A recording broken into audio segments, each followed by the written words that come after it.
Infinity Games Podcast. Okay, so you're gonna intro us this time. Yeah, just let me know when you're like ready. I'm like ready. It's episode Okay, 35. Just give me 20 minutes. Fuck. Welcome to the Shit-ass Infinity Games titties. Podcast.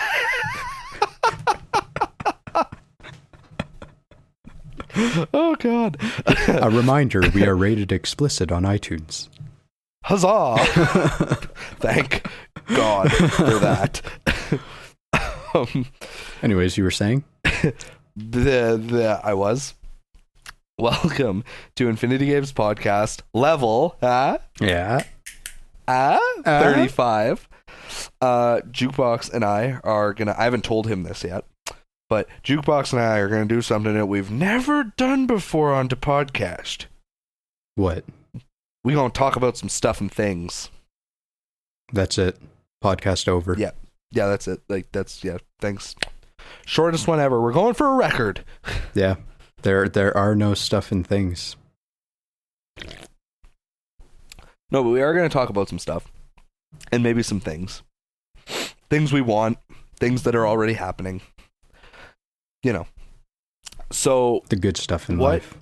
yeah, so just to kind of like, so we're not cheating technically. We're gonna do E3 predictions, which is kind of awkward because E3 started today. Yeah, and we're gonna be releasing this like pretty much when E3 is ending.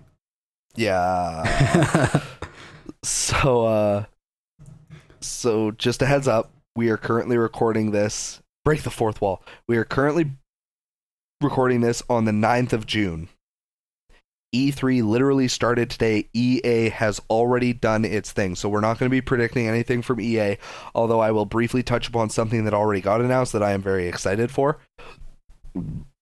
But Jukebox and I will do E3 predictions. That comes a little later. We're going to start with predictions for characters that we hope are going to be in the new Super Smash Brothers for the Switch.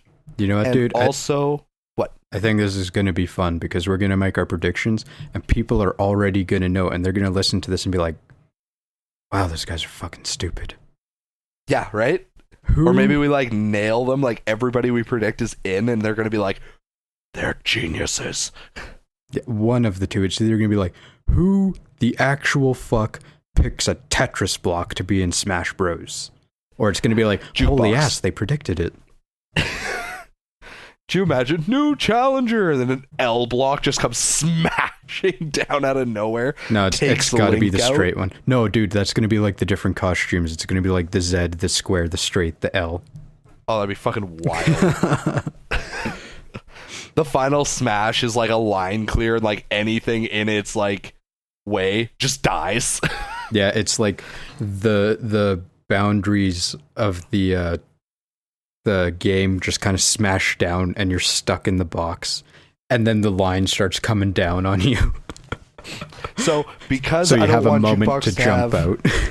Yeah. So I don't want Jukebox to have any breathing room or say in the matter. So that is officially one of his predictions, regardless of how fucked up it is. Okay, I'm writing it on the list. There. Great. I love how he just goes with it. So we're going to start with Smash predictions for people we want and people we hope are coming in, people/things, whatever. I'm not a psycho. And also, we're also going to briefly touch on characters we think won't be returning. Yeah. Whether they won't be returning because of characters that we want to show up, or if we don't think they're returning because we think they were kind of a one-hit wonder thing.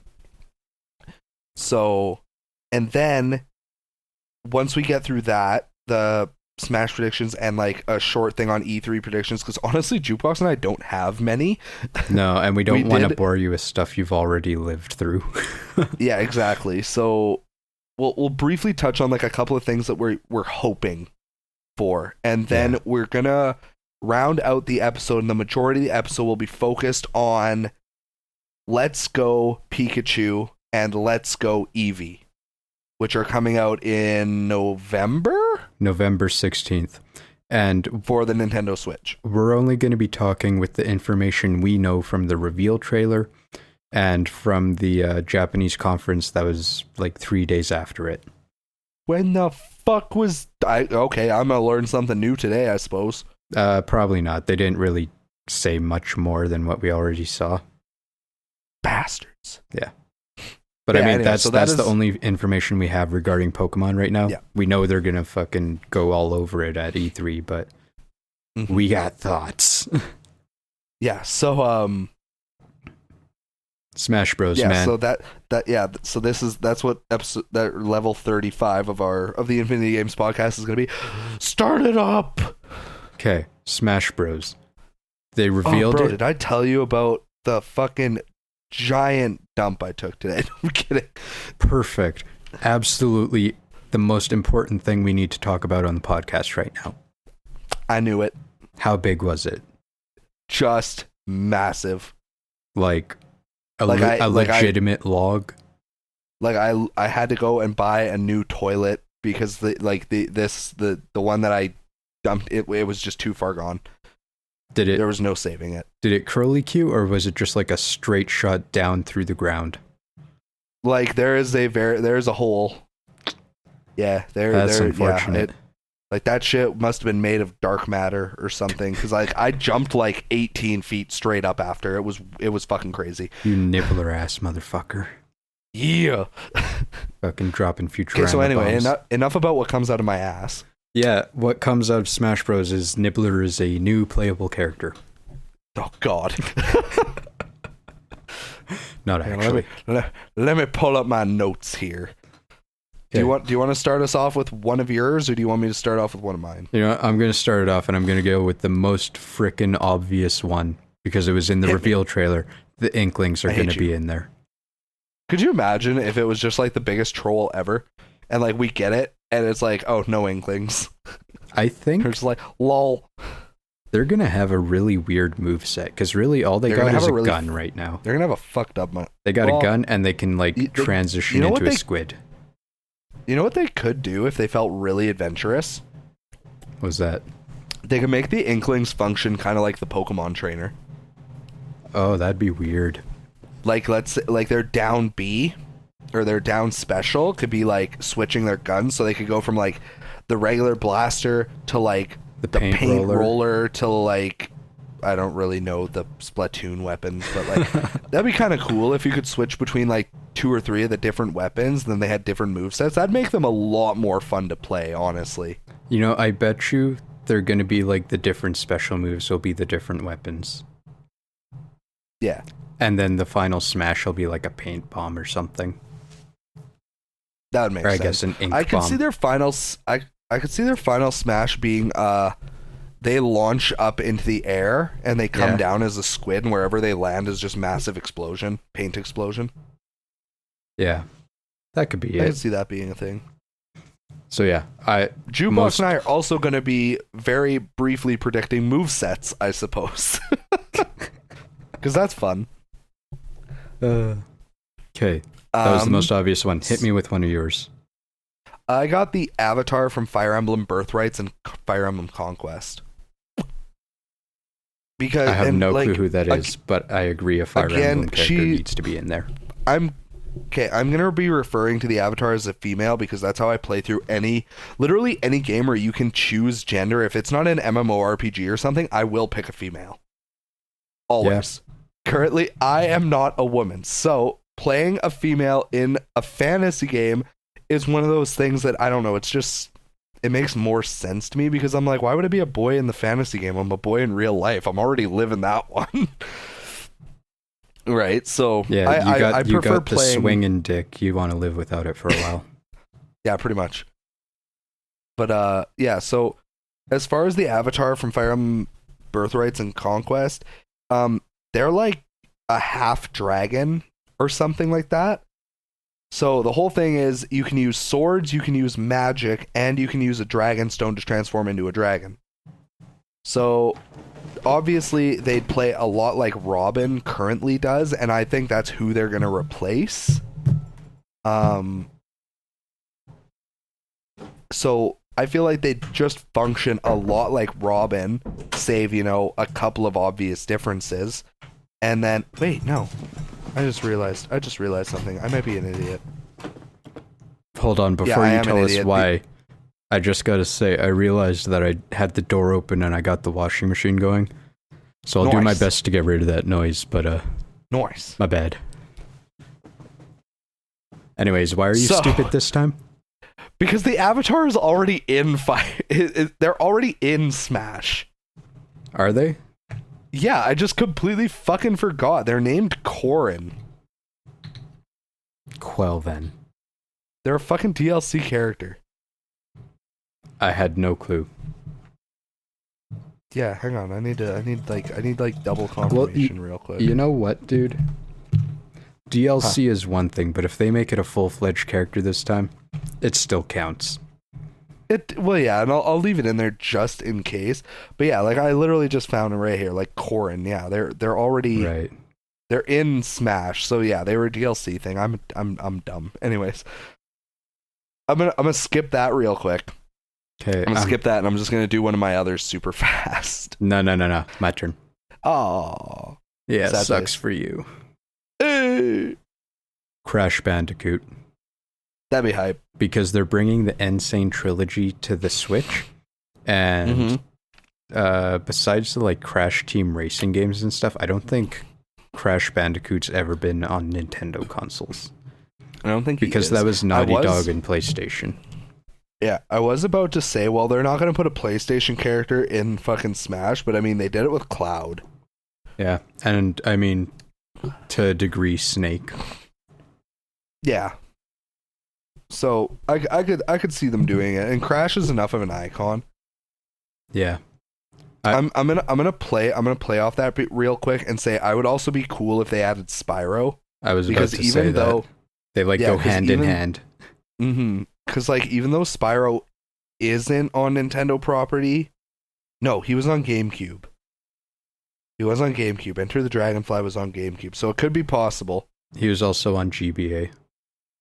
Ah, right. Because I have those games. And because although they are remaking the Spyro trilogy as well, I don't believe it's coming to any Nintendo consoles. But I'm going to double check real quick just to cover my bases. It could be like a year of exclusivity like the Insane trilogy. Yeah, that's true. Spyro's back. Yeah. What's it on? PlayStation or Xbox. So the new, yeah, but I could still see them doing it if they wanted to make a stretch. And I mean, like I said, they put Cloud Strife in as DLC. So I mean, it stands to reason, in my opinion, that they could very well say fuck it and throw them on there. And I mean, we had Spyro's Adventure and Skylanders on like the Wii and the Wii U and the 3DS and all that. So it's not like he's an exclusive property. It's not a massive stretch, but you know what? You want to round out this trilogy. Hit me. Rayman. That'd be cool. So when I think of Spyro, I think of Crash, and I think of Rayman. And those three just go together so well.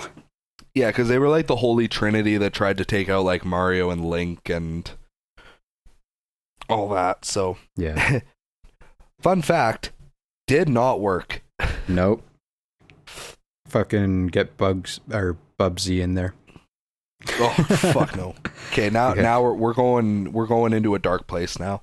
Okay, we've been joking. So my predictions so far were just Inkling and Crash Bandicoot, and apparently the Tetris block. Tetris block confirmed. So the second one I got is Simon Belmont or Trevor Belmont. I got a couple reasons behind why I think they'll be in. First of all, people have wanted Simon in Smash since Melee. Yeah. Like literally, like every time they're like new Smash game, people are like, Simon Belmont, do it, fucking do it now. And he'd be so easy to turn into a fighter. Yeah, it wouldn't be hard. Like, boom, his like all his basic attacks are whips, all his specials are his fucking special items. Holy fuck, I made a character. Right. Like, not hard. So, I also think, because the reason I say Simon Belmont or Trevor Belmont is because Trevor is the main character of the Castlevania Netflix show that they made. So the whole Castlevania property is kind of out there a little more because everybody knows how huge Netflix is, right? Right. So I wouldn't be surprised if they put Trevor in instead, because then they already have like an animated character model they can kind of go off of.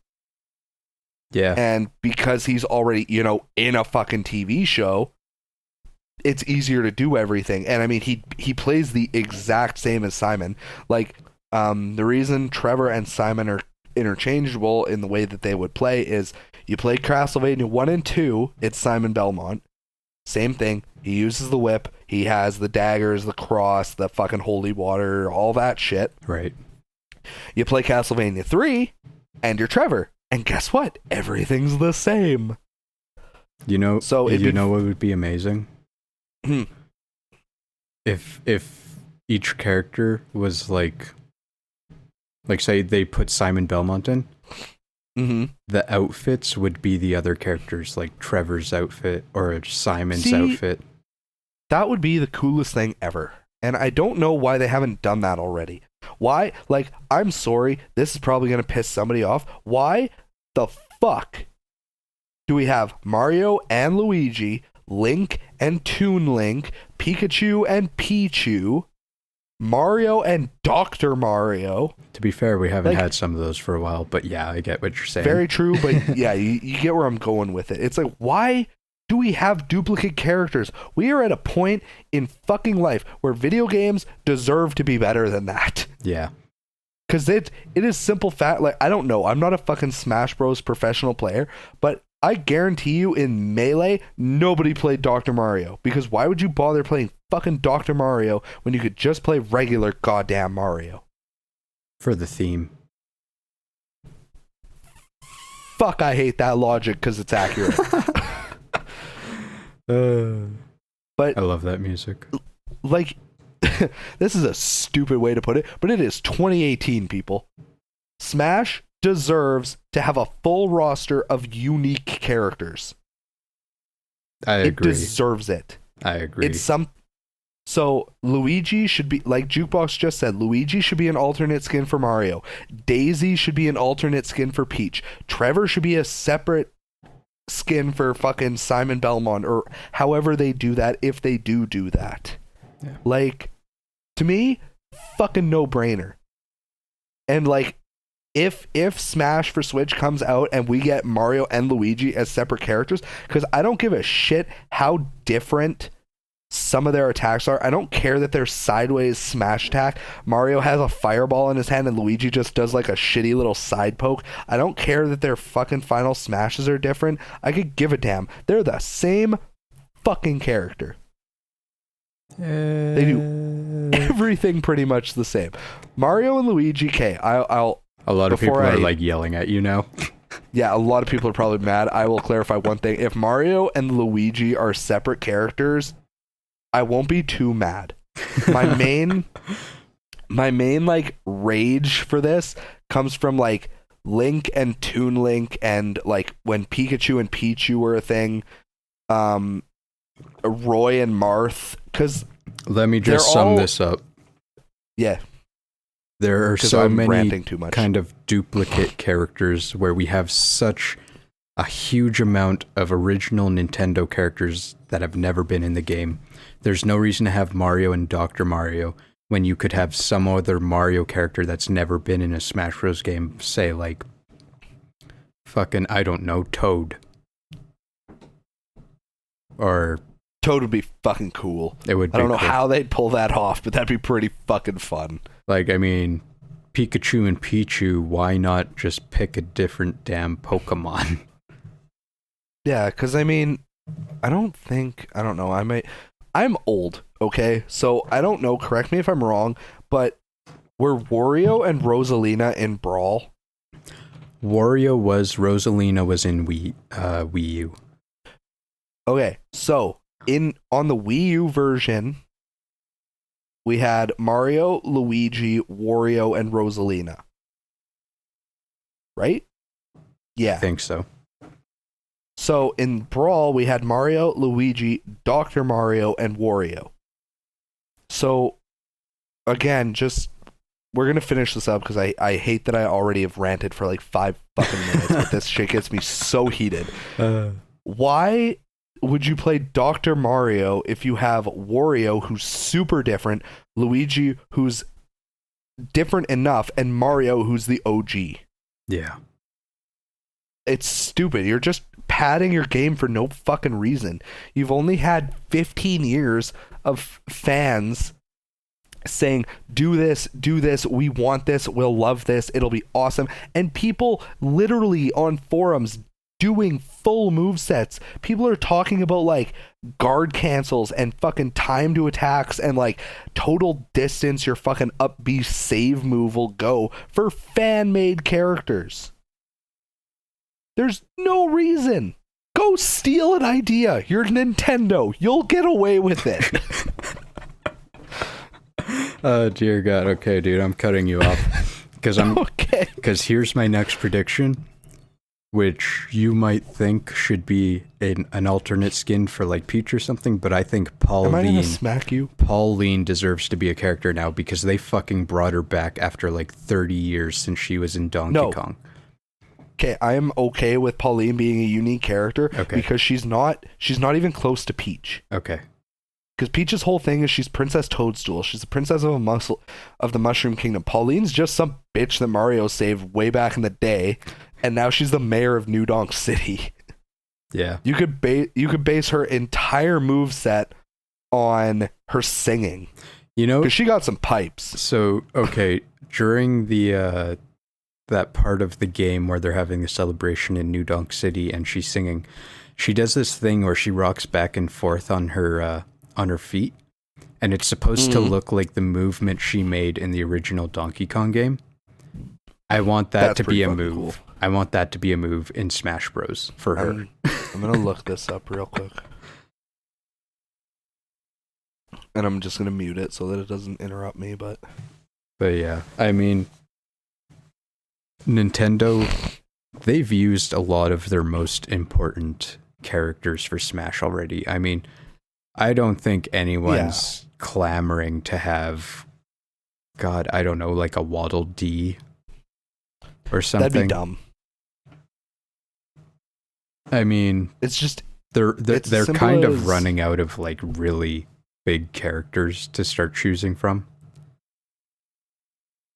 It's kind of like how in Mario Kart they started doing like all 7 of the Koopa kids. I see the rocking back and forth thing. That's fucking awesome. Isn't it? That's so cool. They animated it so well. Yeah, I absolutely loved that. That's super cool. I'd be okay with that. Cause like with Pauline, like admittedly, a moveset for her would be tricky. It would. Yeah, I mean, they could pretty much just pick anything they want because she doesn't really do anything. I mean, hell, give the bitch a gun from fucking Mario and Rabbids. Who cares? Her final smash could literally just be a concert scene, big shockwave or something. Like, remember how I joked that we're finishing the trilogy with Rayman? I completely forgot that Mario Rabbids existed. They're probably gonna put the fucking Rabbids in this game. God damn it! I'd be a little bit mad. I'd be a little mad. Oh, that'd be so dumb. Anyways, okay, hold on. My predictions: Inkling, Crash Bandicoot, Pauline, Tetris Block, and I'm just gonna give like a small thing. Is they're gonna update Mario so he has Cappy. Oh yeah, for sure. That's a given. It'll be the same with Link. They'll update him so he's Breath of the Wild. Did you die? Like that's a given. That will happen for sure. Hello? I wouldn't be surprised if Mario's Final Smash assuming Final Smashes come back, and I mean I almost guarantee they will. Hold on, dude, you're cutting out hard. I would not be surprised if they changed his Final Smash from the giant fireball to him turning into a T-Rex.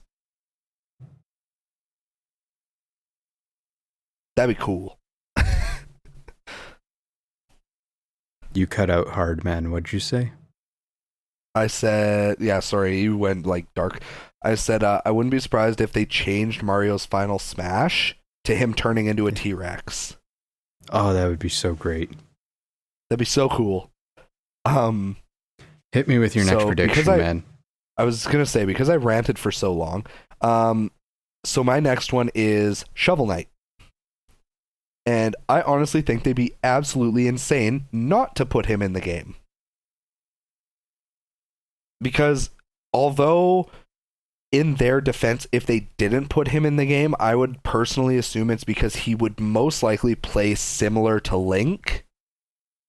He'd probably play very similar, especially with like the downward shovel stabbing and the pogo stick and all that. But again, it's a simple thing of like Shovel Knight became a beast overnight. Like, he has his whole game, he has DLC where you play as the different what are they called? The Knights of the fucking Round Table? Whatever. The bad guy knights. Like, you can play as Plague Knight, you can play as Spectre Knight, you can play as King's Knight. I can only imagine they're going to come out with more so you can play as the other bad knights. He has all his different weapons, all his different relics and stuff, like the dash gauntlet and the cyclone rapier or whatever it's called, and the green bouncy ball and all that. His final smash could just be him and Shield Knight doing like a combo move or something. Oh, that'd be dope. I think they'd be crazy not to put him in. Honestly, at least as DLC. Yeah, I mean, if he's not, yeah, they gotta throw some love to their third parties there, and like, I mean, they made a Shovel Knight amiibo, right? So yeah, they've shown that they're going to support Yacht Club games. So who knows? That could be DLC. That could be a character. Yeah. Bleh. Cause what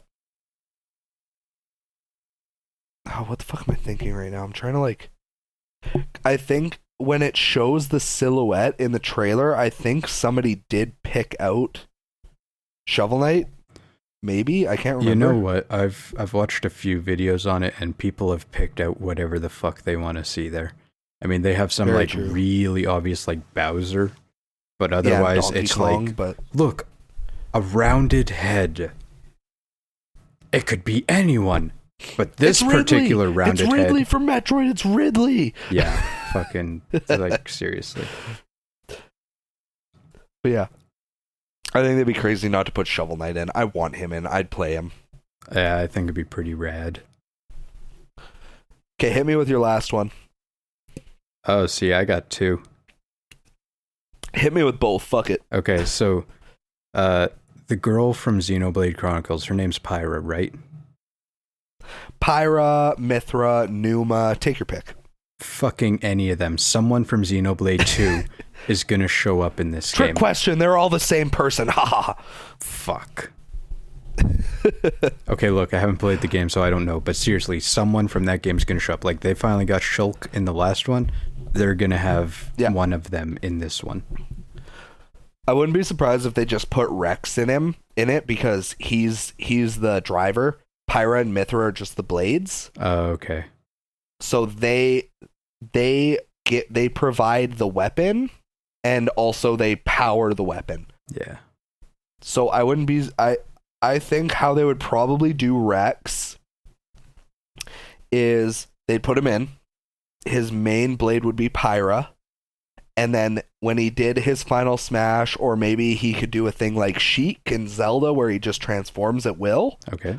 They'll probably put in a way for him to transfer between Pyra and Mithra. Because in Xenoblade Chronicles 2, they play exactly the same except their special moves.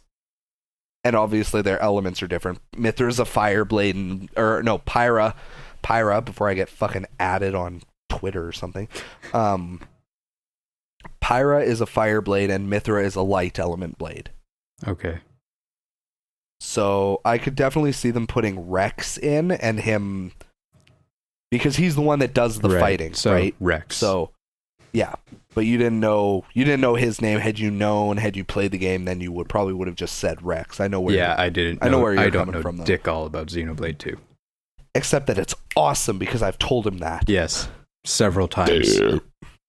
Beautiful. I know. Okay, and then the last one is pretty much another one of those anyone from ARMS. And like I almost expect it to be like the ARMS guy, the ARMS girl, and Twintel. Like they're gonna just fucking grab a few of them and stick them in this game.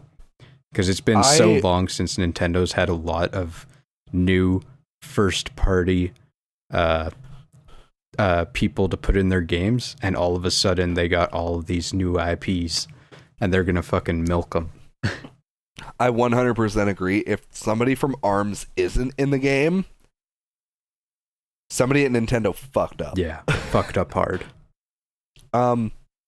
Chances are it'll just be the main character. So, again, going off of our alternate skins thing.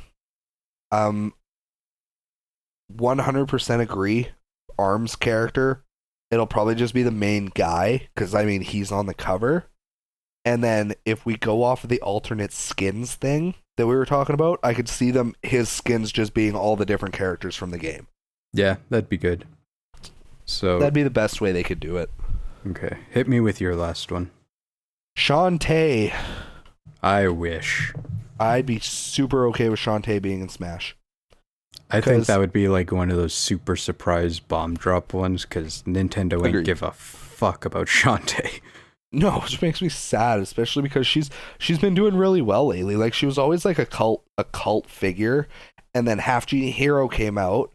Everybody loved it because it was super beautiful, played like fucking butter.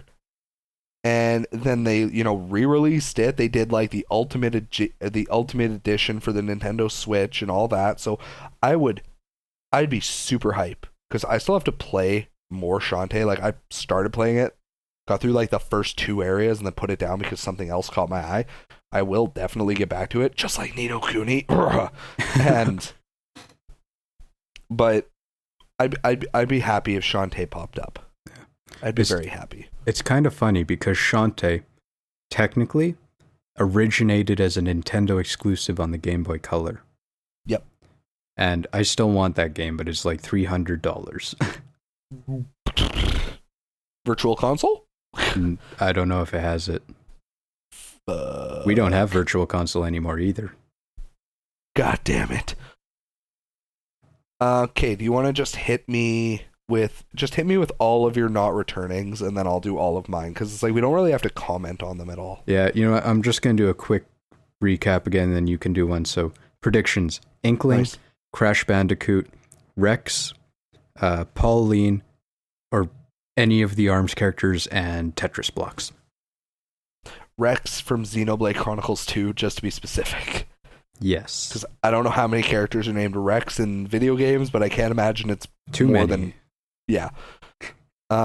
Mine are... I fucked up and said the Avatar from Fire Emblem Birthrights. Completely forgot they're already in Smash. But maybe they transfer over. I don't fucking know. I don't really care because Birthrights and Conquest were disappointing. Simon Belmont or Trevor Belmont, Shovel Knight, and Shantae. Bam. Are my 4 that I'm hoping. Here's my 2 that I expect them to take out of Smash Bros. Rob the Robot. That's a given. Because, well, he made it from Brawl to Smash on the Wii U, right? That's true. He might make it through one more cut. See, here's the thing, though, because Nintendo finally caught on and realized that the people who are nostalgic for their games are now the ones who grew up with it with the N64. And they've proven that to us by giving us the throwbacks in Super Mario Odyssey, what with the Mushroom Kingdom and the castle and the Mario polygon suit. That's true.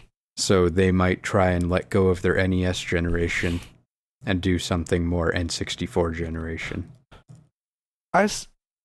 I still think it'd be nice if Rob came through, just because if you're a kid playing the game and you like the robot, you're going to look into the robot and then maybe you discover that like the past of gaming, and maybe it brings out one more person that appreciates the retro.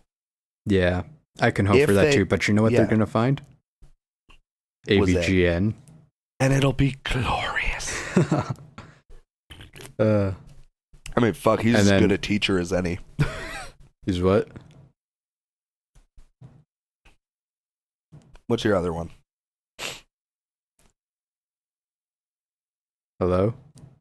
Hello? Oh, I couldn't tell if you cut out.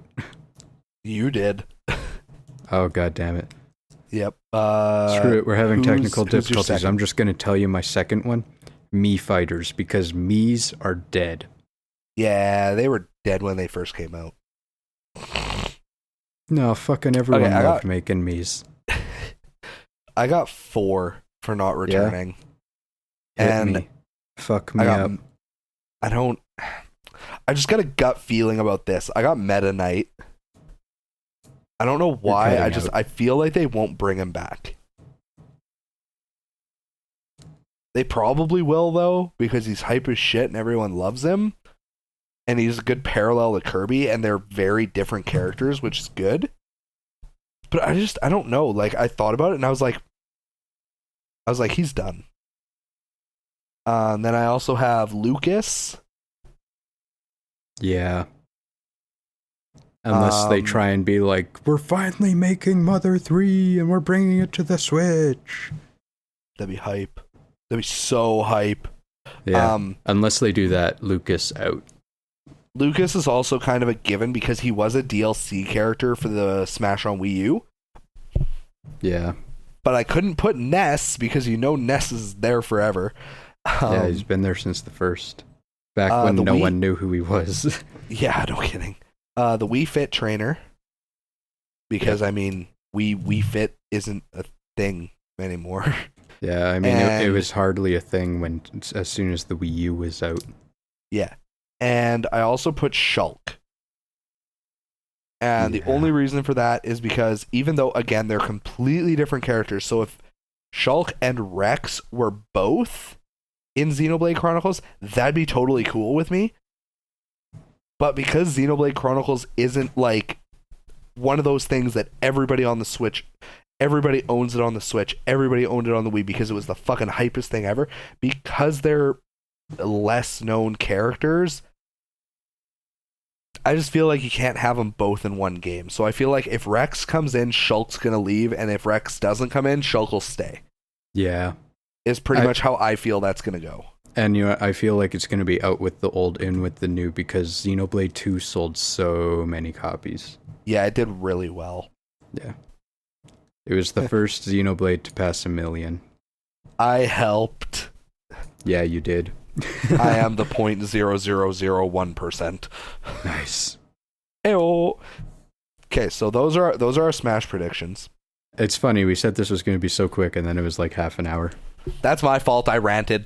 No, that's okay. Okay, what do you have for E3 predictions? Because if you have any, just do them all. I'll do all of mine, and then we can get on to like ranting and raving about Pokemon because I know we both want that. Yeah, I'm literally just going to lift him. I expect literally nothing to come out of Microsoft, or at least nothing I'll care about. Microsoft is dumb. I expect another ass in Creed. Pretty sure that's already confirmed somehow. Oh, probably. Well, they said they don't want to do one every single year anymore. And I think what they meant to say is we didn't want to do one every year, so we're not going to do one for a single year. Yeah. I expect a Kingdom Hearts 3 release date and Final Fantasy 7, but I can't give a single fuck about Final Fantasy 7 anymore because they keep changing everything. It's like, now it's episodic, now it's got the new fighting system, now it's this, now it's that, and I'm like, I don't even care anymore, because it's not going to be something I want or enjoy. You suck. What the fuck am I supposed to talk about? And then I predict, and I want your prediction too, I predict Nintendo will win E3 this year. Okay, that's unfair. Why? That's not a competition. I mean... If anybody's gonna come any amount of close to Nintendo, because Nintendo wins like 4 out of every 5 E3s. Because I mean, they lose sometimes. They do once in a while. They lost last year, in my opinion. I hardly even remember last year. The only company that ever comes close to beating Nintendo is Sony. Yeah. That's literally the only people who ever come close. And the only reason they won last year is because God of War put them over the top. If they had nothing on God of War, if God of War still hadn't come out or came out earlier or whatever, and it hadn't been an E3 staple reveal type thing, they wouldn't have beaten Nintendo, in my opinion at least. But yeah, I do fully agree with that. I almost guarantee Nintendo wins E3 unless Sony drops a bomb. And I mean like the bomb of all bombs. Like I mean like if they come out and they're like Kingdom Hearts comes out in September and Final Fantasy VII the remake comes out in December, then they win. You know what? Even if that happens, I still don't think they're going to win. I think the only way they're going to win is if they come out and they're like PlayStation 5. That ain't happening. Seriously, dude, because like fucking Kingdom Hearts, we already know Kingdom Hearts is coming this year. It doesn't even matter when the date is anymore. It's coming this year. It matters Final to me. Fantasy? Like I said, it's like no, okay. They're changing what it was. So I don't care anymore. People still care a lot, but I mean, we've been waiting, 3 fucking years? Yeah, it's been forever. It's not like it's going to be some massive special reveal and Nintendo's just going to be filled with them. Yeah.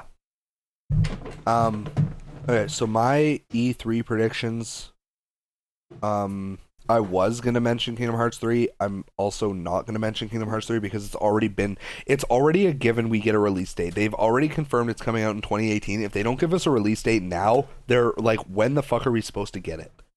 When are we supposed to get it? When? Oh, I'd throw something. I swear to God, if we don't get a release date at E3, that's what it's going to be. I'd cry. I know you would. I'd actually cry. Yeah. Like you would get a call from Lexington. She'd be like, "Jukebox, I don't know what to do. He won't stop. He won't stop." And I'll just have to tell her to wait till 2019. She'll be like, "I'm leaving him." God damn it. So obviously release date.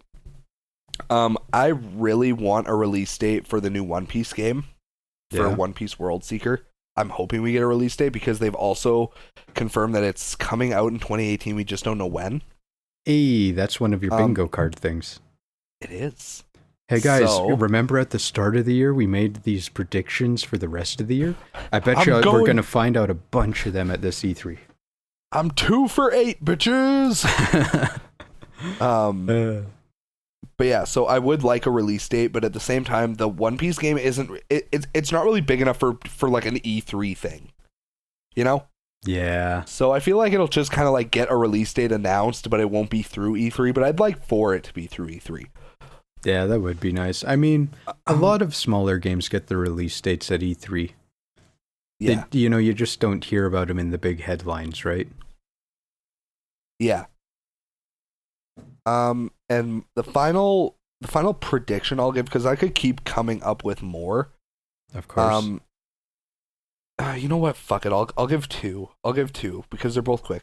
Okay. I predict that Nintendo, just because it's Nintendo and they get the biggest fucking boners over giving everybody hype, they're gonna drop the name for the new Pokemon game. Ooh. They won't give us anything else. They will literally give us nothing. They will be like, this is the title. You know what? It'll be Pokemon something. You know what? I'm going to flip that because I think they're going to talk a lot about the Pokemon game Let's Go, because they need to elaborate on a lot of things. I think they're going to give us a title for Metroid Prime. That'd also be good. I agree with that one. Yeah. And my last one is, I want a new Tales game. Yeah. I want a new Tales game. I want them to quit with all this bullshit, and I want them to take it back to how it used to be. Give me an HP gauge, give me an MP gauge, cut cut out all this bullshit soul crap, cut out these fucking extra meters, cut out these fucking bullshit combo dictators, give me HP, MP, and the potential for infinite combos, because that shit made the games fun. When was the last Tales game? Berseria came out in 2017? Okay, that's what I thought. And we've heard literally nothing about another one, so... That's weird, because they were, like, rapid shot releasing them for a while there. Well... It's like 1 or 2 a year up until Berseria. They were riding all of the good that Symphonia and Vesperia did for the games. Yeah. So they were like, well, fucking pound them out. We know people will buy them. And then because Asteria and Zelia and Berseria were also, you know, quote unquote, because I mean, people could very well argue, were so bad. Yeah. You know, they're probably like, well, all right, I guess the well's dry. But I would like another Tales game. Yeah. And that was another one from your bingo card. Mm-hmm. Okay, so I think we've gotten through all our predictions. What was the one thing that you were super hype about that's actually been shown at E3 now? I completely forgot about it, but I got hype as fuck when it got announced last E3. BioWare is making a new game called Anthem, and it's like you play a character called a Freelancer, and you pilot exoskeleton super like Iron Man suits called Javelins, and it's like open world, explore, get loot, monsters, all that shit. It looks fucking awesome. And they revealed they did more gameplay today. They just announced they did more gameplay and also a cinematic trailer, I believe. I still have to watch them. I haven't had time. I'll probably do it the second we're done recording, but I'm fucking excited for that game. It's going to be so fun. I remember it from last year, and I remember it looking pretty, and I also thought it looked a lot like a Halo game. Yeah. Well, Yeah. I mean, BioWare, they're the people that did Mass Effect and Mass everything. Effect. So yeah, it's going to look it's going to look similar to all that, right? There's only so much you can do with a third-person shooter, right? Jukebox. Yeah, huh? Let's go talk about Pokemon. Ah? I hate you. Ah? I hate you so much. Crickets in the background. Anyways.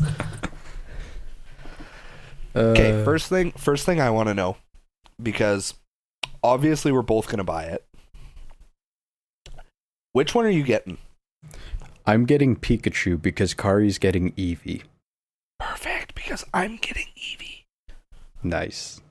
You want to know what butt hurts me, though? What? The game is only the original 151, so I don't get my favorite Volution. You'll get over it. It's funny because I've been playing Pokemon Go pretty much since it came out. And I was stoked to be all on the 151. Yeah. And I'm still stoked on it. Okay. You said, yeah. I was about to be like, how do you want to structure this conversation? Then I was like, duh, we already did that. Yeah, man. I want hype meter. I want yours. You want mine? I want yours, even though I know it. Solid like 8 out of 10. Wow, I was expecting a 9. You know what? Because when you first asked when we watched the trailer, it was like 10 out of 10. It was 11 out of 10. It was fucking up there. But then you think about it. No, I've had a week to just chill. True. I'm still hyped for everything. Yeah, I'm still hyped for everything. I'm just a lot more chill on it now. That's fair. Okay, so Jukebox's original first watch trailer hype, 11 out of 10. Yep. Current hype level, 8 out of 10. Yep.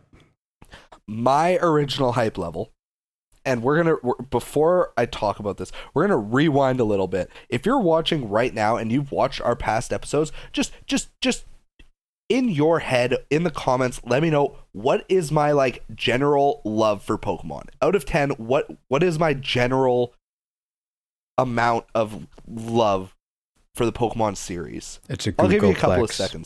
I'll give you a couple of seconds. I'll give you a Googleplex. That is a solid number. I don't think I need that many zeros though. But so if you've watched before, you know that I am obsessed with Pokemon. I have loved it since day fucking one. I still love it to this day. Even though Sun and Moon were terrible, I still bought them like an idiot. Anyways, my hype for Let's Go Pikachu and Let's Go Eevee, the first time I watched the trailer was a 2. I was gonna say like a generous 2 out of 10. Yeah, that's what you told me, man. Yeah, because, and we'll talk about why in a little bit, obviously, because like we said at the beginning, that this will be the bulk of our conversation today. Yeah. But there are things as a longtime fan that just really hurt it for me before I, looked into it more and started understanding more. Because again, this is like, I watched the trailer one time. And I was also at work when I watched the trailer, so I wasn't 100% focused on it. But yeah, my original hype was a 2 out of 10. My current hype is, honestly, it's probably the exact same as Jukebox. It might be a little more, it might be a little less, but it like an 8 out of 10 seems like a very good place. Because, again, we'll talk about it in a sec. There are a couple of things that hurt the score a little bit, but there are a lot of things that keep the score very high. And we're going to talk about those right now. Jukebox, what are you most excited for with these games? I'm excited that it's Pokemon Yellow. I hate you. You're wrong. What? You want to know what the best part about these games is? What? Your Pokemon follow you. Yeah. It's funny because like it's true but also like completely irrelevant. Yeah, I mean, in Yellow it was only the Pikachu followed you, right? And it was the best thing ever, and then it took like 8 years for it to happen again. Yeah, Heart Gold, Soul Silver, they followed you in that, right? And everybody loved it. Then they were like, we gotta get rid of that. Yeah, it's not, fucking assholes.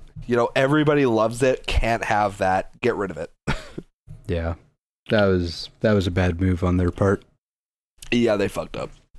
But seriously, I'm in love that it's Pokemon Yellow, because I love the shit out of Pokemon Yellow. Oh, me too. That was my bet. Oh, we're not talking about that again. I am not talking about that for the 15th fucking time. I don't know which episode to go to. All of them. All of them. Honestly, throw a rock. You'll probably hit one where I've mentioned this. Pokemon Yellow is like my first ever personal game, so it holds a very special place in my heart. That is also, just like Jukebox said, that is also like one of the massive hypes for me. Yeah. I get to relive my literal childhood from when I was fucking 4 years old. And here's the thing, I'm pretty sure Super HD. I'm pretty sure when you first watched the trailer, you didn't think it was Pokemon Yellow, right? No, I did. Oh, okay. Because you told me part of it was if it was a high quality HD remake, remaster, whatever of Pokemon Yellow or the Kanto region, you'd be way more hype. That's fair. I will also retract my statement. When I very first watched it, I did not clue into that. I clued into that very shortly after. Okay. Like literally, we had that conversation, and then like 20 minutes later, I was like, "Wait, fuck."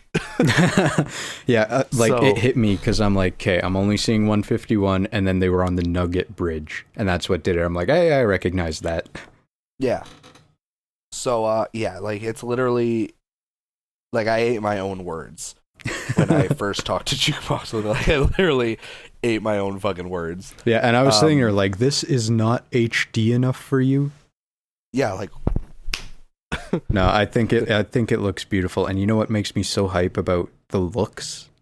Mm-hmm. Is that the next Pokemon game, Gen 8 or whatever it's going to be, is probably going to be on this same system, and I think it looks fucking awesome. Oh, it looks so pretty. See, I'm gonna call and raise. I think Gen 8 looks better. Yeah? I don't know how. I don't know how. I don't know, dude. They got like a full year to add little tweaks and stuff.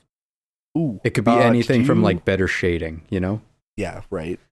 Did you see the thing where they announced that the new Pokemon game, they didn't explain at all anything, obviously, but apparently it will have something in it that fans have wanted forever. I haven't heard that.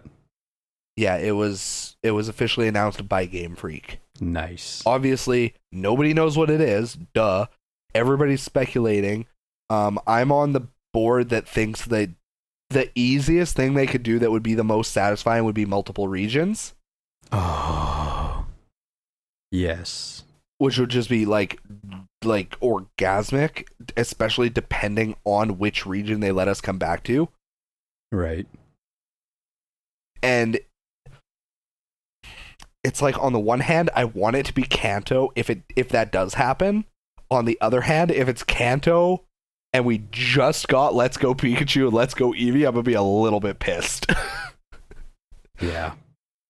Just a little. Just a little, right? Only a little.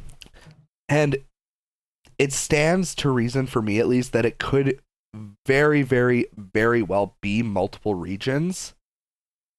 Because it's a console Pokemon game. That's fucking huge. This is because it's been handheld forever. Yeah, and there's only so much you can do on a handheld. This is going to be a core Pokemon game. This is literally Gen 8, Generation 8. Sun and Moon was Generation 7. X and Y was Generation 6. This is brand fucking new. All new Pokemon, all new region, new gym leaders. So help me fucking God if there are not gyms. Oh, God.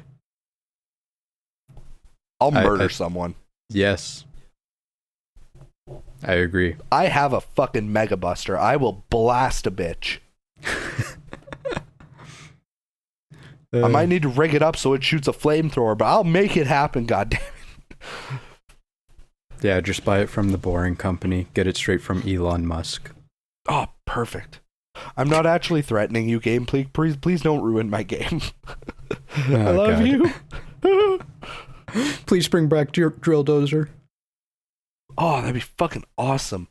Another E3 prediction, Drill Dozer. Legit, dude, I actually have that game complete in box. Fuck, actually? Yeah, actually. I got it for like $2. Nice. That's fucking cool. I remember I emulated that game. Lots of fun. Yeah, and I mean, it's got like the Pokemon aesthetic to it, like the pixel art and stuff. Mm-hmm. It just reminds me of Pokemon. It's super nice to look at. Anyways, Pokemon stuff. Okay, so let's quickly touch on one of the things that for me hurts the score, but also kind of it's interesting, but I have concerns. And that's, you already know, obviously, but that's the Pokemon battles. Yeah. Because to clarify, anybody who hasn't seen the trailer, if you haven't, pause this, go watch it, please. Do yourself a favor. Yeah, we're not going to explain it, so just go watch it. Yeah, just go watch the fucking trailer. It's 3 minutes. If you've sat through 45 to an hour of this podcast, go watch 3 minutes of a Pokemon trailer. God damn it. Pokemon battles are no longer a thing. Wild Pokemon as encounters, far as we know. Yeah, as far as we know, wild Pokemon encounters still very much in the game. Yep. But when you encounter a wild Pokemon, it switches to a Pokemon Go style, where all you can do is capture it, which you do by using the Joy-Con to throw the Pokeball. And to clarify, the first time I saw that, I got fucking mad. I got really mad because they fucked with my system.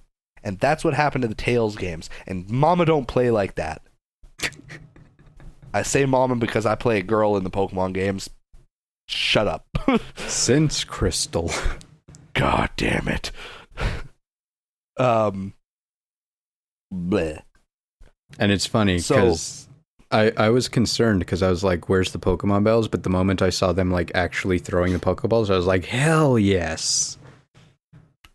Like, for the catching aspect, It adds a little bit of skill to catching. Yeah, which is... And I mean, kids are going to have a blast throwing Pokeballs. Like, up until this point, it's just like A. Hold down and B guarantees capture every time. Yeah, fucking always do that shit. 30% of the time, it works 100% of the time. Who's good at math?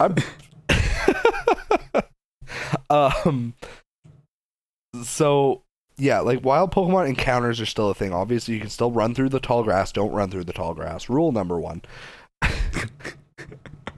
That shit's a trap.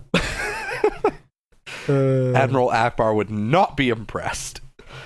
Wild Pokemon encounters are still a thing, but like Jukebox said, it's you get into battle. Let's say you run into a wild Caterpie, and it becomes exactly like Pokemon Go. There's a white circle. It has a shrinking circle. Throw the Pokeball. If it's inside the colored circle, you get modifiers based on how small the circle is. Yeah. Which obviously boost your capture rate. Or in Pokemon Go, they boost your capture rate, and if it works, you get extra points for a skillful Pokeball throw. Yeah, we get increased experience points for a good throw. For being a boss. So while we're on this part of the topic, what's your opinion on Pokeball Plus? I mean, I still don't have Pokemon Go Plus. Like the wristband. Would you even get it at this point? Honestly, I should, just because Pokemon Go drains battery like a motherfucker. Because they have them at EB Games. I've seen them. I know, but I'm a cheap ass. That's true. Yeah. But like the Pokeball, I think it's cute. I think it's going to add just a slight, I don't know what to call it. Like Je ne sais quoi? Yeah, sure, that. For realism. Realism. Thanks. For when the kids are like throwing Pokeballs at their Pokemon. I'm also scared that thing's gonna go through a TV or two, guaranteed. Oh god, yeah. I mean, it's gonna be it's gonna be the Wii wrist straps all over again. Back to 2006. It's solid. It has to be solid. It functions as a controller. So you know that thing's got to be half-as durable. That thing will fuck a TV up. Yeah. But it does have a wrist strap. Yes, it does. I mean, they're not complete idiots. I think it's cute, and I think any kid who gets one will like pet it and move it around once and then never again. Yeah. I was going to say, I think it's a cool little additional feature that you can throw a Pokemon in it and kind of quote unquote take the Pokemon with you as you're out and about. My whole thing is, if putting it in the Pokeball does not get it experience points and stuff, I could give a fuck. Yeah, like make it like the VMU with the Chow Garden and stuff from Sonic Adventure. Yeah. Make it like a Tamagotchi. Exactly. Digimon Walker. Any of those kinds of things. I'd kill for a brand new version of the Digimon Tamagotchis. Yeah, so dope. The Digiwalker. But like, as an add-on toy, I like that it has a lot more functionality than like when Sun and Moon came out and you could buy that freaking wristband with the Z-Rocks and just... That shit was stupid. This thing actually does something. It's not much, but it does something. That shit was entertaining when the King Nappy on YouTube used it. He did a Pokemon Moon Wonderlock. Okay. And he used the wrist strap and he synced it. So, anytime he did a Z move, he made it funny, but like realistically, the stupidest thing ever. Because like he'd like pop a Z move and he'd be like, yeah, and he'd be like doing the dance. Like, it was fucking priceless.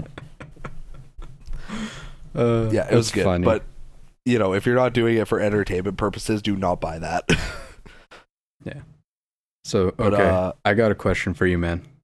Oh, fuck. I'm not good at these. No, how do you feel about Pokemon being visible in the overworld? Because I fucking love it. You know what? I might need to watch the trailer again. Have we confirmed that that's a permanent thing, or was that only in the cave? No, that's everywhere in the overworld, because it's in the long grass, too. Can you confirm that? Can I Dude, confirm that real quick? No, dude, I am 100% positive. I need to know. Skipping ahead. Need to see. No, I'm Need telling to you know. with great certainty, man. Oh, I don't doubt you. I'm not saying I doubt you. I need to know. It's like the curiosity thing. Like, oh yeah, you're right. Yeah, seriously, I feel like this is the way it should have been for fucking ever. It's like you walk into the grass, how do you not see a goddamn onyx sticking out of, like, fucking a foot of grass, right? Pixel limitations? And with this, I mean, it makes it a little bit more, it's a better adaptation to the current system where they're just going to be throwing balls rather than actually fighting the wild. You can actually hunt. What would be the point of walking through the grass waiting for the right encounter if you don't battle it? I mean, now you get to pick and choose. This is very true. I hadn't thought of that. Because it's literally you can hunt down what you want to catch because Pokemon battles are not a thing. So, because a massive point of the wild Pokemon encounters was to gain experience. Right, like that was the whole thing. If you had to grind before a gym and you were out of trainers, off to the grass, gotta fucking farm Pokemon. Can't do that anymore, at least as far as we know. So, no, I agree. Like, you had me thinking. At first, I didn't like it because, again, they fucked with my game, and Mama don't play like that. But also, like you just said, considering how the Pokemon encounters are gonna work now, and all that, and again, with how the Pokemon world works in reality, you know, quote unquote reality, in the anime and stuff, it's like, you know, they're wandering through a forest and all of a sudden it's like a fucking Cyndaquil comes out and they're like, holy shit, I'm gonna catch this bitch.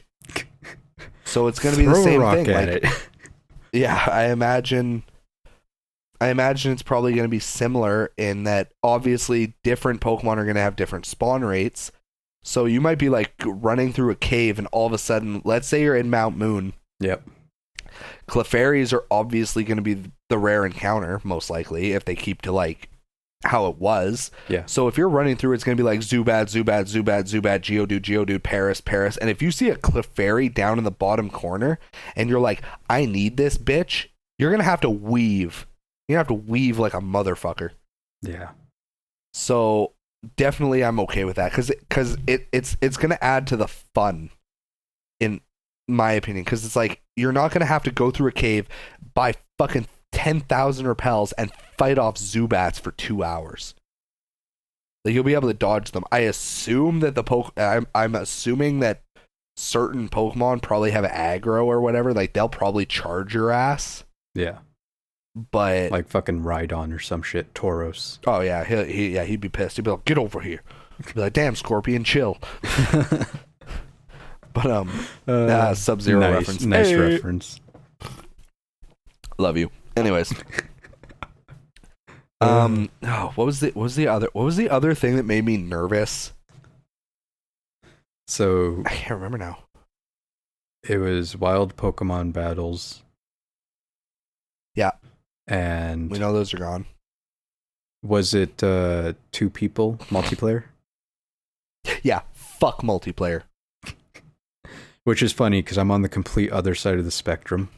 So you're wrong. So tell the people why fuck multiplayer. Because fuck multiplayer, that's why.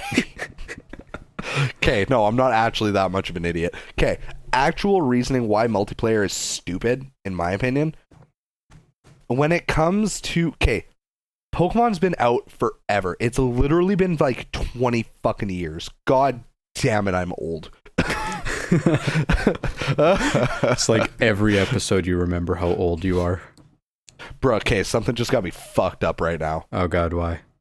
What? First Pokemon game of all time was Pokemon Yellow. First Pokemon game on console of all time is gonna be Pokemon Yellow.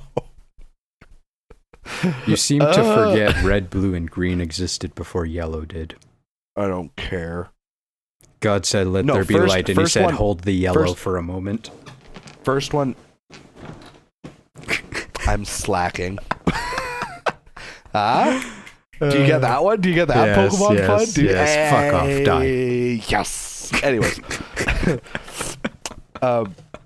Because the reason I say first Pokemon game is it's the first Yellow one was you the got. first one. Yeah, I played. I didn't play Red and Blue until a good while after. I didn't play Red or Blue until like 7 years ago.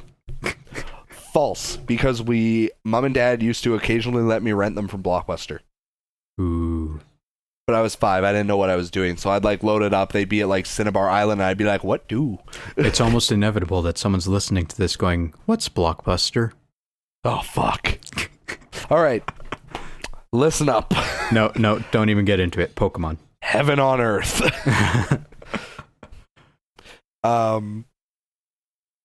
The fuck was multiplayer. I talking about? Fuck multiplayer. Yes. Fuck multiplayer. Okay. Here are my actual concerns with multiplayer. Based on what we've seen in the trailer, because of course me and Jukebox are misinformed retards. Just me? Okay, never mind. We'll see.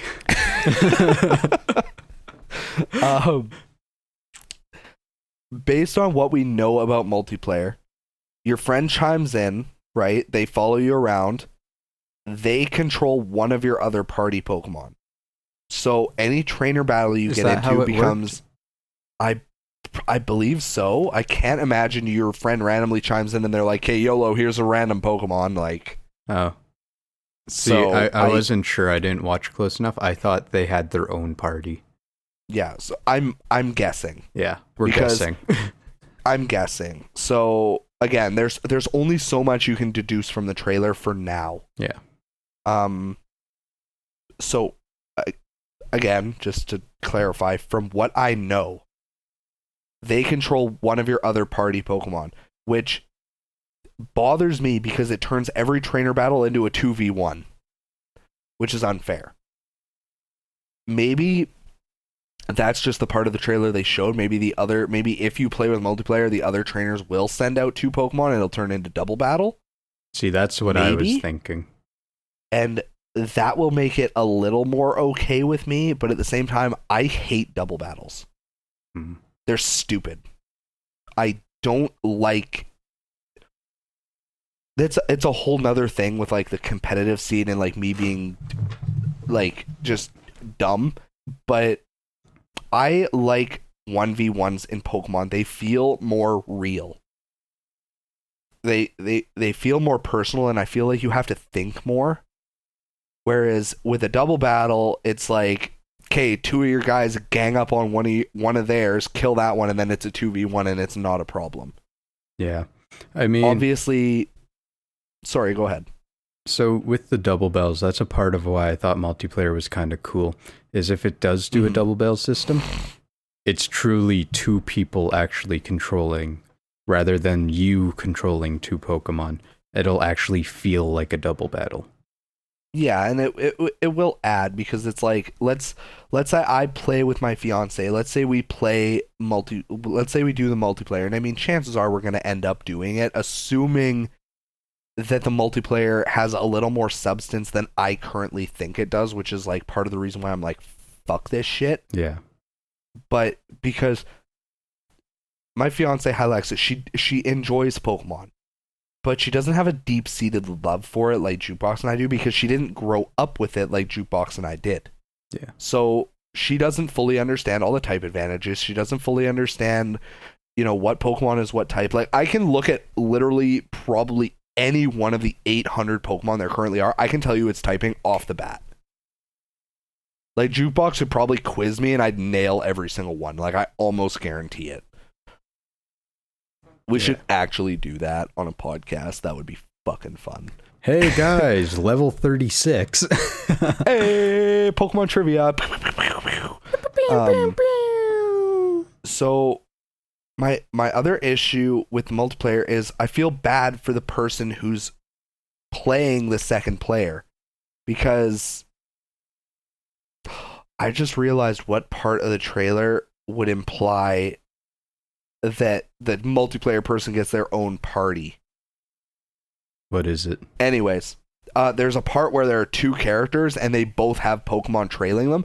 When you first see the multiplayer thing get hyped up, when they first shake in, they don't have a Pokemon behind them. Yeah, so the part you're thinking about is when it's like the Gengar and the Electrode? Yeah. Yeah. So yeah, that's why I thought they each got their own. Yeah. But again, to me, it's still let's assume for a quick second, then we'll move on because I'm sick of ranting. But again, deep-seated fucking love for Pokemon, so it's very hard for me not to rant. Yeah. Give me some credit. Let's say we get the games. Jukebox comes over, we play multiplayer.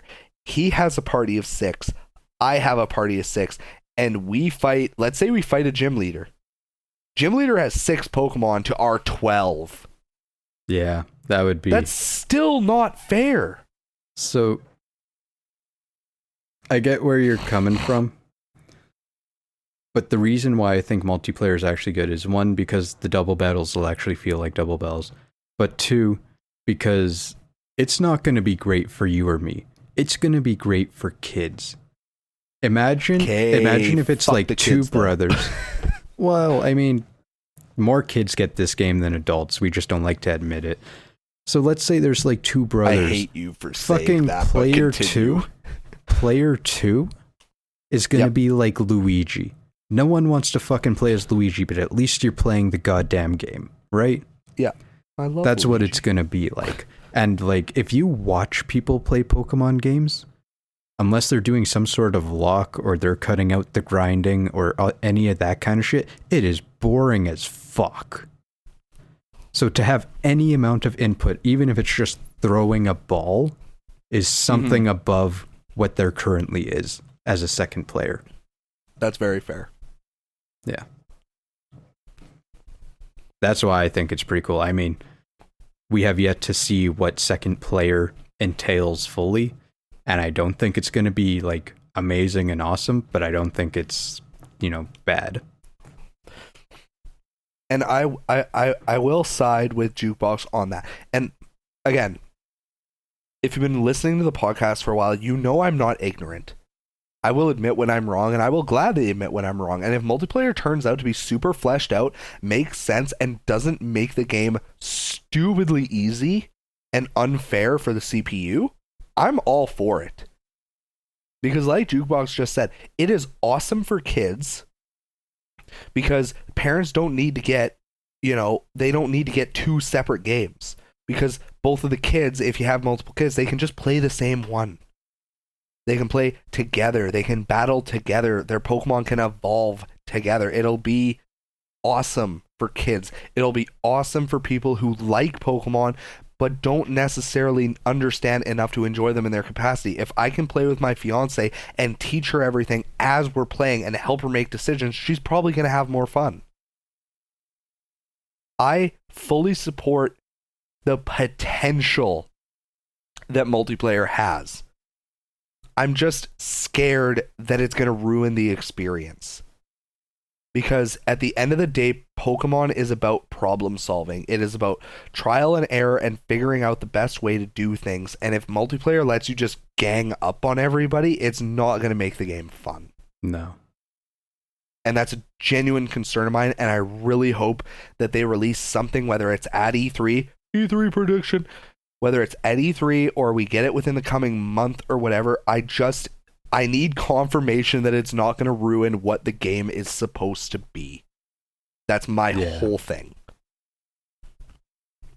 And you know what? If it does, we just won't play with a second player. Amen. Yeah. So, okay. So one of the things you were saying there was trial, error, problem solving. Getting rid of wild encounters gets rid of a lot of the problem solving for catching things. And I'm going to give some reasons for why I actually like that we're not doing wild encounters specifically for a first gen game. Giver. And then I want to talk about theories for how we're going to level up Pokemon and what the system might be. Oh, that one's pretty easy, but I'm down. Yeah. So, Gen 1, grinding is boring as shit. No matter what area you're in, you just fucking wipe everything, no matter what. Like, I'm never running back to the Poke Center to heal. I'm just sitting there killing shit. It's boring. I don't have to problem solve and be like, okay, this guy, I need to put him to sleep so he doesn't teleport away or some shit. No, fuck it. I'm going to fucking flame his ass and he's going to die. I'm going to get experience. So you're going to catch that Abra like a real man. Yeah. And in first gen, it doesn't help a lot to really knock them down in HP. Like, what is it? Like, once you get to a third, it doesn't make any difference any lower you go. So, I think anything after that is dependent on stat effects. Yeah, so really, you could just sit there and throw Pokeballs at shit, and you will eventually catch it anyways. So why not integrate the Pokemon Go system where throwing balls now has a skill attached to it? Yeah. Like, I'm not going out into the fucking Viridian Forest and being like, shit, this Caterpie man, how am I going to catch this bitch? I ain't thinking shit. I'm just going to throw a Pokeball at it.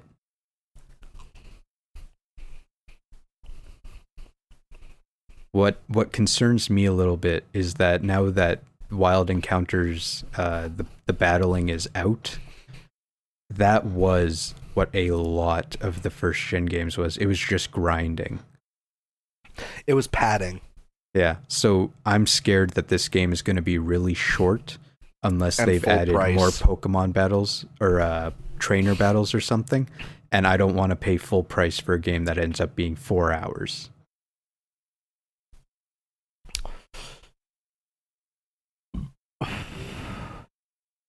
Still with me? To elaborate on what Jukebox is saying, if you love math like Jukebox and I do, I don't know, Jukebox might have a hate for it after, the 4 years of torture math. He went through. Fucking love math.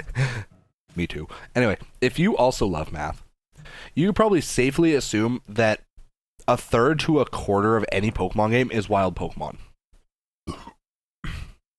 Whether you're running from them or not, the encounters take time.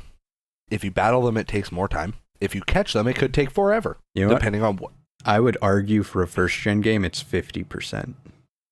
Really? Mm-hmm. I'll meet you at 40. Okay. Deal. We have reached an accord. So the whole thing is, if I play through Pokemon, like literally, if I play through Pokemon Yellow casually, 20 hours maybe. Yeah. And I say maybe because it's like, I don't want to toot my own horn. I'm pretty bomb at Pokemon games. Like, I'm pretty fucking good. So casual. I probably blast through Yellow in maybe 15, 14. And I mean blast through as in like still playing casually, but not like speed running. Right. So if I assume that it's going to take me 15 hours to beat Pokemon Yellow, and they port it to the Switch, and they don't change anything. They change nothing except taking out the wild Pokemon battles. Assuming that's still 40% of the game, I just lost 4 hours of gameplay, roughly. So 6. I'm from a fifth. What? Shut up. Don't tell me how much you love math and then refuse to do it. Okay, fair. I'm a lazy bum. If I lose 2 hours of gameplay, God damn it. If I lose 6 hours of gameplay out of what was 15 hours, suddenly it's a 9-hour game. That's fucking sad. Yeah. That is sad for any RPG. That's sad for an action-adventure game these days. Goddamn Call of Duty single-player experience is that long. Yeah. And that's something that people hate on for having, like, no single-player experience. Mm-hmm. So, I think Jukebox is onto something with maybe they'll add in more trainers, but at the same time, playing through Pokemon Yellow, I always felt there were more than enough trainers. Yeah. I feel I can tell you. Sorry, go ahead. No, I was gonna say I feel like it could throw off the balance if they add more. It's just they need to pad that time with something else now, and I have a theory on that, but we'll get to that. Johto? No, I'm kidding. I wish that would fuck with the 151. Just while we're already on it, what I think they're gonna do is obviously the Sevi Islands are gonna be a thing. They have to be. They introduced them in Fire Red and Leaf Green. They'd be stupid not to bring them in again. Ugh. Is that where you were going, or do you have a different theory? So, my theory is they're going to add some sort of after game stuff. So you know how like you finish Sun and Moon, and then you go back and then you catch like the legendaries or whatever. Or you finish Oras, and then you go back and get Rayquaza and whatever the fuck else, right? So yellow. You waited until after. Whatever. I'm joking. Oras, you had to. Yellow didn't have any after game really. So either they're gonna really, really focus on actually completing the decks, which I think they're gonna do anyways, or they're gonna add some sort of after game stuff. Even if it's like an extended journey to like go get the legendary Pokemon or something. You thinking about it, you know what I think they do? And it'd be kind of a cop out, but it would make sense. I think they make every area bigger. Yeah, they could. I think Mount Moon suddenly becomes triple the size. Viridian Forest takes forever, like lots of extra paths, lots of extra items to find. Because that was another thing. If you take out wild Pokemon battles, or at least make the encounters avoidable, semi-avoidable, like they will be if the Pokemon are visible on the world map, suddenly exploration is not a chore. Because I love RPGs, and even I will admit there are a lot of times I'm playing through a game, I'm in a dungeon, whatever, Dragon Quest, Pokemon, whatever it is, I will avoid the shit out of a route that I know does not lead to the end because I don't want to fuck with any more random encounters than I have to. Yeah. Because I do it no too. matter how good an RPG is, eventually, at some point, the random encounters become a pain in your ass. Yeah. Especially if you're strong enough to just dispose of them quickly. Throwback to Earthbound doing shit right. Yeah, goddamn freaking like 20 years ago. Yeah, and somehow that system has never been implemented again. I don't understand. Anyways, for anybody who doesn't know... You know what, dude? I think they actually had... Kari was telling me they had something like that in one of the Persona games. They have something similar in Persona 5, but it's not exactly the same. Yeah, she was talking about one of the earlier ones. Because she's played sense. 1 through 4. Yeah, because in Persona 5, if you level up your characters enough, one of your characters gives you a chance to instantly win a fight if you ambush the enemy. Yeah, but if you ambush them, you get... But if you ambush them and insta-kill them, you get no experience and no money. So it's like... Kind of, but no. Yeah. But... I could see them just making everything bigger. Yeah, and I think that would be pretty good too, though. Like, they should make it bigger. I'd be okay with that. Like, you run through Viridian Forest without any encounters, it takes you like 30 seconds. Yeah, actually. Yeah. Fun fact, in red, blue, and yellow, maybe not yellow, maybe it's only red and blue, there is actually a path you can take through Viridian Forest. You will get no wild encounters.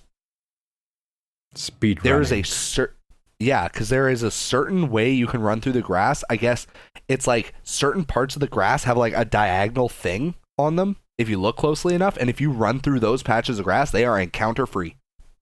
Wow. Fun fact. Now I know. Don't ask me which ones. I cannot tell you. I'll look it up. Yay. Okay. Theories, man. What do you think they're going to do about leveling up and experience and whatnot?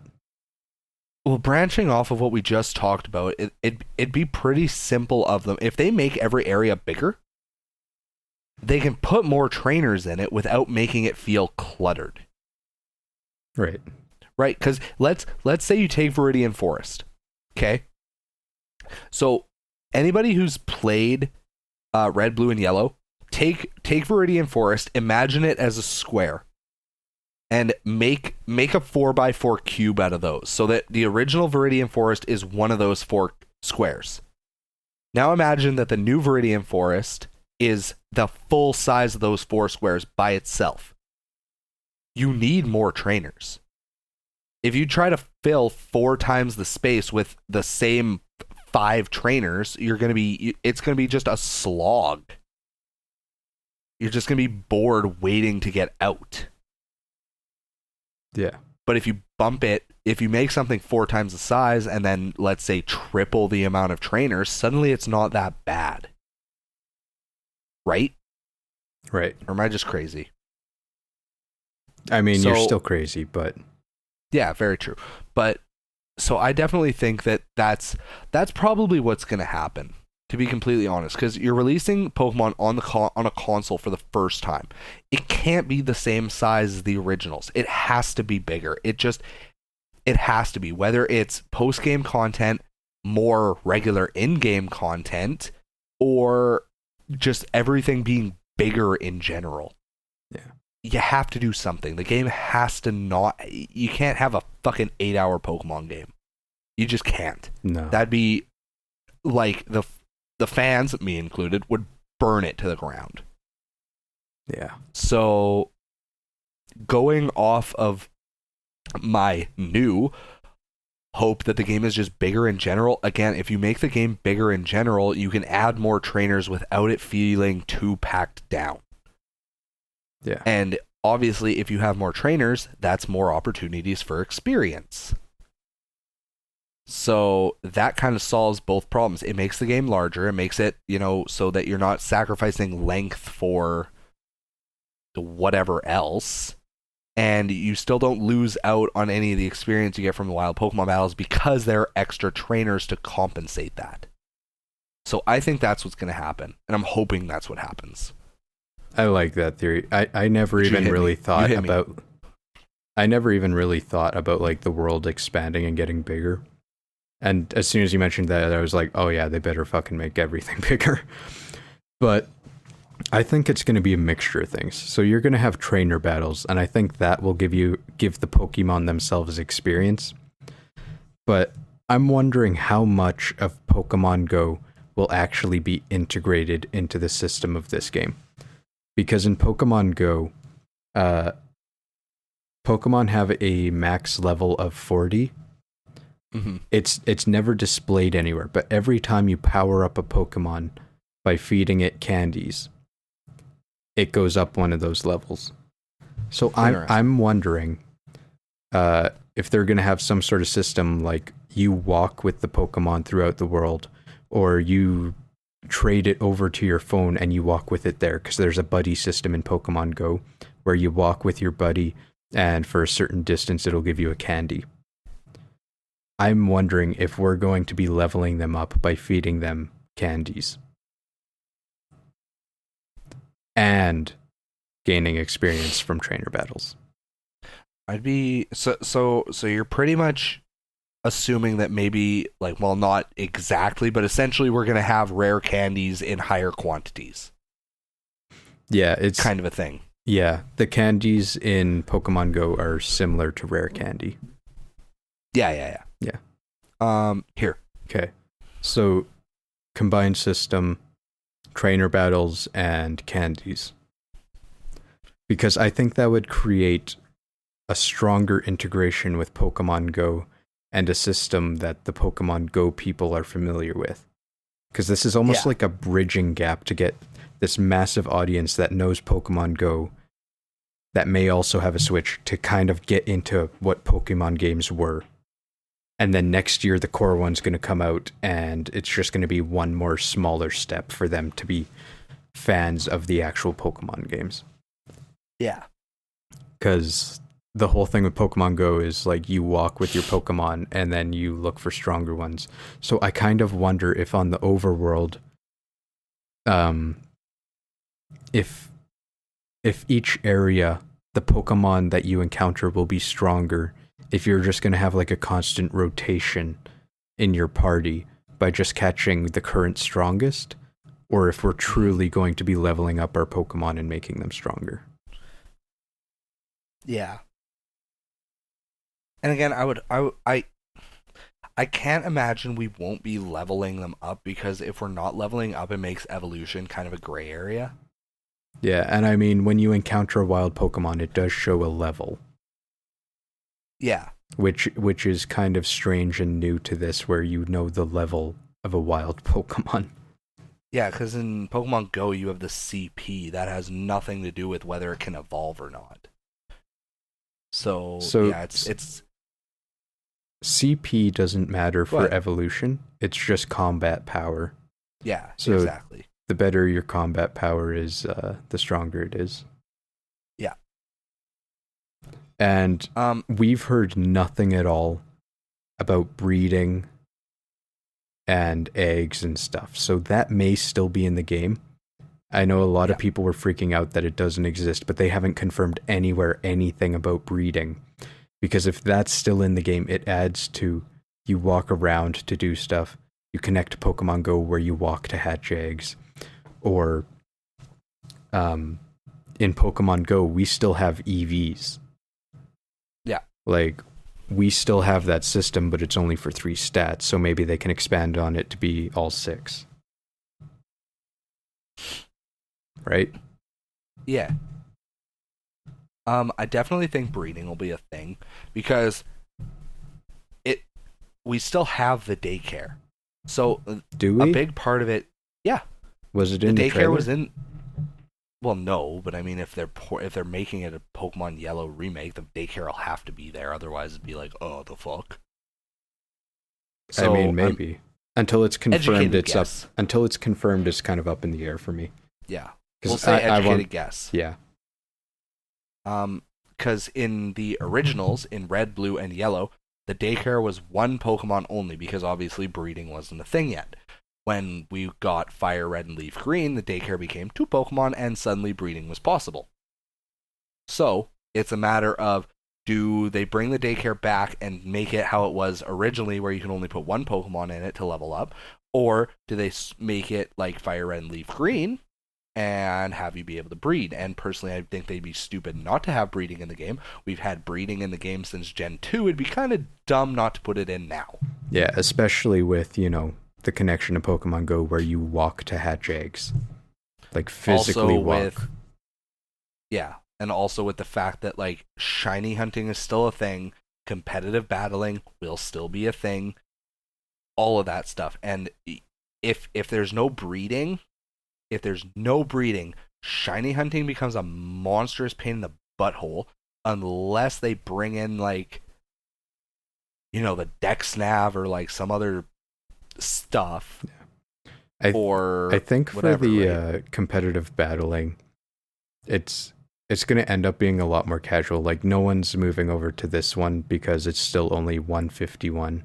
But I am really hoping for a lot more integration of trainer battles. I was actually hoping that if they were only going to have a trainer battle system for experience, that we would be able to battle each other over the internet more easily. Yeah. And I would really hope so. Yeah. Because that'd be good. That'd be cool. That'd be like if you and I were playing and it was like, okay, I just beat the 4th gym. Okay, yeah, so did I. Okay, fuck it. Let's battle for shits and gigs. Yeah.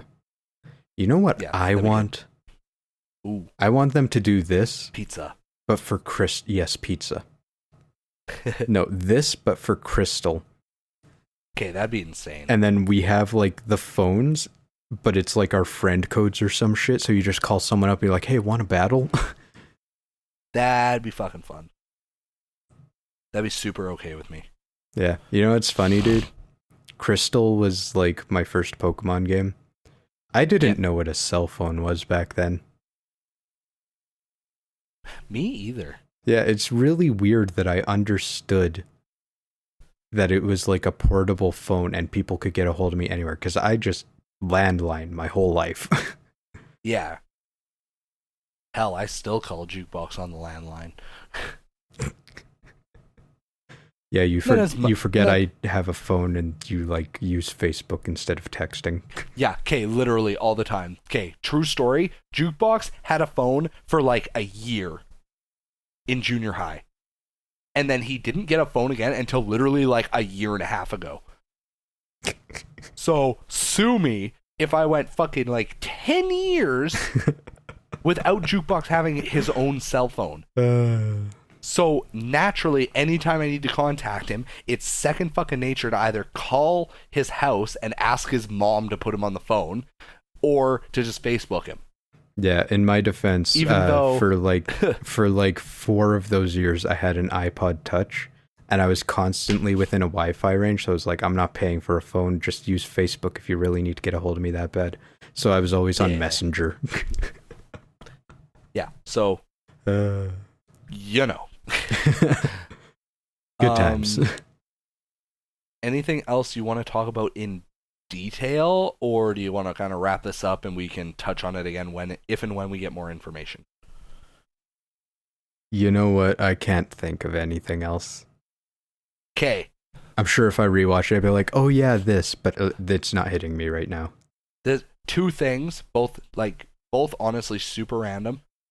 Do you think fairy typing will be in this game? Yes, because in Pokemon Go, they had fairy typing even when it was just first gen. Fair. Second thing, and you like this is literally just going to be a guess and a half. What type do you think this new secret Pokemon is going to be? Right. So when Professor Oak is shown in the trailer, yeah, behind him on the board, there's like a Rattata. Okay. And then there's an arrow, and it looks like a stone or food or something, and there's an arrow, and what it becomes is not necessarily Eradicate. It has a rounder, bigger body, but it has like rounded ears. So I'm wondering if they're going to have some sort of new stone for evolutions, or if there's going to be new Pokemon or variations of first-gen Pokemon, which I wouldn't be surprised because they've already done Alolan, right? Oh, I see what you're talking about. You realize that's just a Rattata sitting down, right? Is it? Yeah. Hmm. Hate to burst your bubble, but God damn it. But I see where you're coming from for sure. But yeah, that is definitely just a Rattata that's sitting. No, it's a Jigglypuff from overhead. Son of a bitch.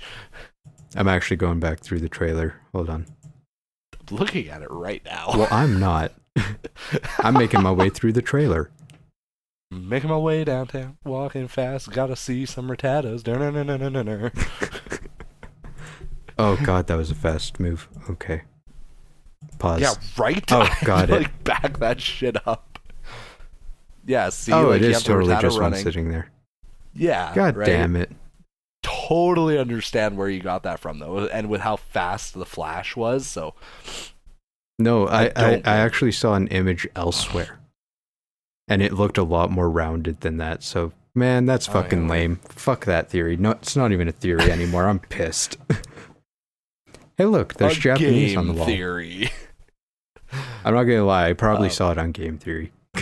Probably. Anyways, because at the very, very, very end of the trailer, it says you'll meet a special Pokemon, and that has been confirmed to be something brand new. Brand new. Brand new. And by brand new, they mean probably a Gen 8 Pokemon. Wow. I sure hope so, because you know what? I have almost every single Pokemon in Pokemon Go. Yeah. You know what I'm missing? Throwback. The fucking Mr. regionals. It's Mr. Mime, Kangaskhan, and Tauros. And Tauros pisses me off because we're in the region that he's supposed to be specific to. That feels bad, man. But you're not in Texas. Fun fact. You know that's where he's spawning. Fun fact, because it actually does it in Calgary as well. My sister, actually my brother-in-law just graduated and he has family in Saskatchewan. So my sister and him went to Saskatchewan and she visited my grandma and she caught like 4 of them. 4 Tauros. What? So we're hoping that there's going to be actual trading once this game comes out, so we can finally fucking trade between phones and Pokemon Go. If that happens, you gotta hook me up. Yeah, I'll give you like a 3000 CPU Rhydon. Thank God. That's actually like my second strongest right now. I just evolved it yesterday. Nice. Yeah. Anyways, I bet it's gonna be like a metal dragon. That'd be cool. Do we have a metal dragon yet? Steelix. No, I'm just kidding. No. Give me a sec. Because I thought that was a typing we didn't have yet. That's why I guessed that. And I want to see if I can just remember real quick. Dialga. Dialga? Yeah, he's a steel dragon. Doesn't look like a dragon though. It's about time we get another one. Steel dragon. Word. I don't think it's gonna be a dragon. No? I don't think it's gonna be anything special. You know what I think it's gonna be? What? The fucking new Pikachu variation. Because every fucking game has one. We went from Pikachu to getting Pichu to getting fucking the Minun and Plusle, and then Gen 4 maybe we didn't get one. I don't remember, Maybe. man. Let me just check real quick here. Got it. Yeah, we didn't get one in Gen 4. But then, and then we'll just skip ahead. In Gen 6, we got Dedenne. I'm honestly thinking that we're just going to get another Pikachu. Essentially. You know what? We're gonna get another electric rat who's obviously a Pikachu ripoff who isn't a Pikachu.